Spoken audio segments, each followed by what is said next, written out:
Today I want us to quickly discuss the Toyota Hilux. Now, sometimes I do get inquiries from clients that are sourcing for the pickup or the truck.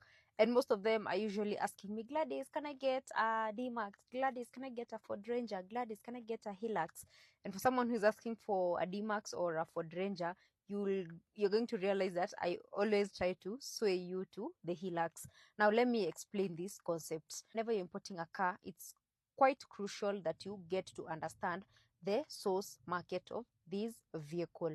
Now, there are some cars that are available for import either from Japan, Thailand, and other markets. We only import cars from Japan. And another question rises, why only Japan? I'm going to answer that question after I talk about other markets. We also have other cars that come from Thailand, specifically the Ford Ranger and the Isuzu D-Max. Now, there was a time we were importing from Thailand for a long time, but then right now, that market has become a crime scene.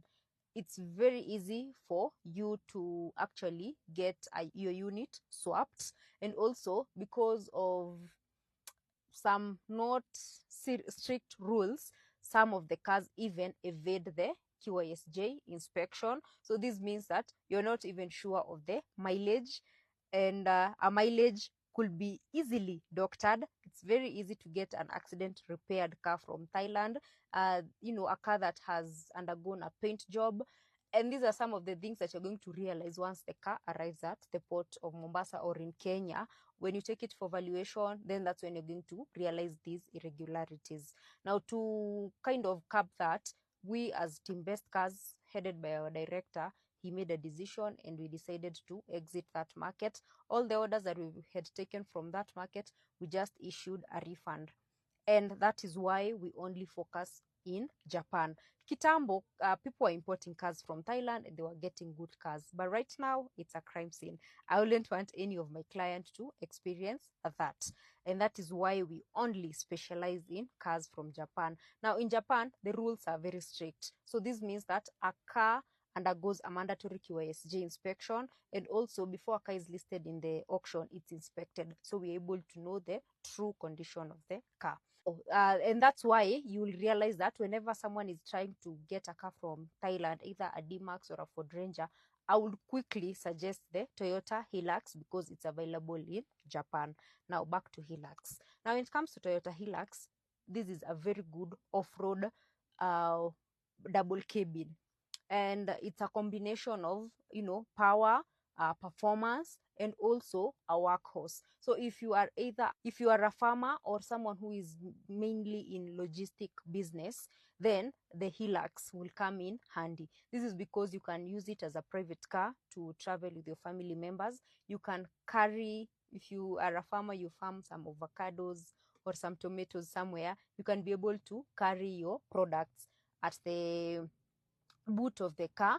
If you do any form of logistics, whether you're carrying perishable goods or non-perishable goods, then this is a car that can serve you. Why am I saying this? It's because of its diversity. Like, for example, you're able to get some Hilux that come with canopy.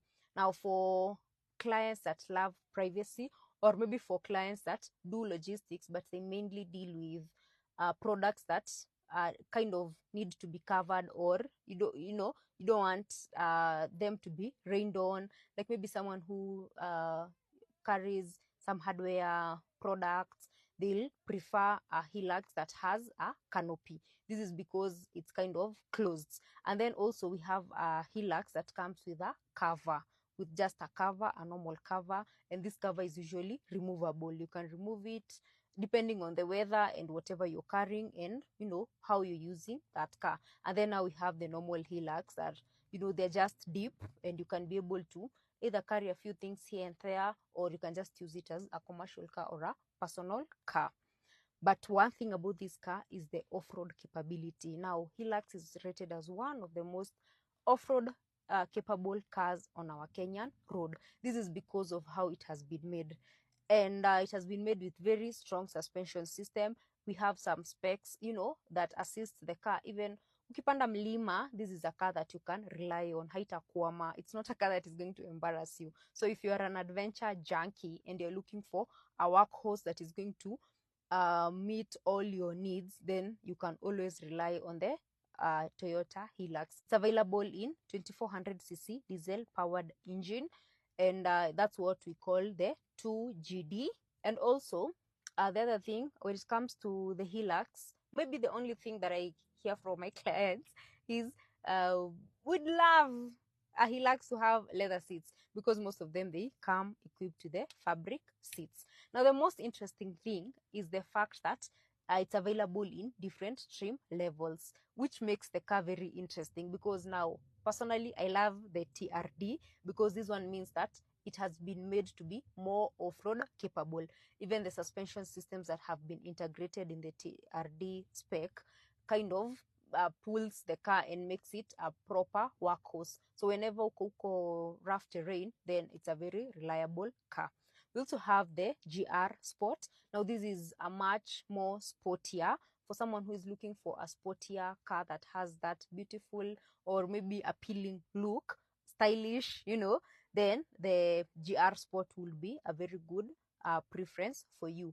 But different trim levels attract different prices. Even the canopies, a car with a canopy and a car without a canopy, the prices is different. Of course, a car without a canopy, it's going to be cheaper. Whenever we introduce a canopy, now the price kind of goes up.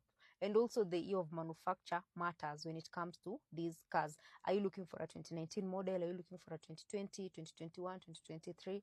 I have a client that recently shipped a 2023, but it's because he's a returning resident. So for him, he has the advantage of not paying duty. Because when we were scouting, we were checking either 2023 all the way to 2026. But because of budget, that's when we decided to take a 2023 model. Looks very stylish. I'm going to pin some photos here so that you can see this car.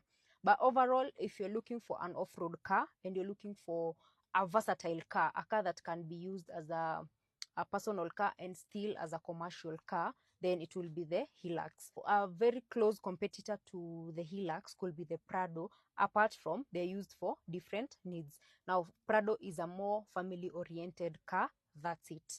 A Hilux on the other side is more of a workhorse. It's just good for even business. So if you transport a few things here and there, if you're a farmer, if you cover very extreme off-road, Hilux will make much more sense for you. If you transport, your products from one place to the other, then Hilux will be an ideal option for you. Now, the best thing about the Hilux over the Prado is the fact that Hilux now is both. Now, Hilux is dynamic. It still serves as a family car because it's a 5-seater. We have first row and we have the third row that can accommodate 3 passengers. So it's a very comfortable 5-seater. It's a good off-road car, has a very massive ground clearance, and it's a car that you can always rely on. If you'd like to import a good Hilux, that's a good grade, maybe a grade 4.5, a grade 5 from Japan, low mileage below 50,000 kilometer. If you prefer the Hilux, if you do prefer the Hilux with a cover, then that one is around maybe 4.9, could even touch 5 million. But if you prefer canopy, then it could stretch all the way to 5.3, even 5.4, depending with the mileage of the car. You also have an option as a client of getting the cover locally, although it's a bit expensive because it's around 200k. Yeah, I remember we were trying to source one for one of my clients that had shipped Hilux Kitambo. Yeah, and we were getting quotation of a range of around 200k. So if you're at the end you want to import the Hilux, feel free to reach out to me and I'm going to assist you, or one of our sales agent is going to respond and handle your inquiry diligently. Bye.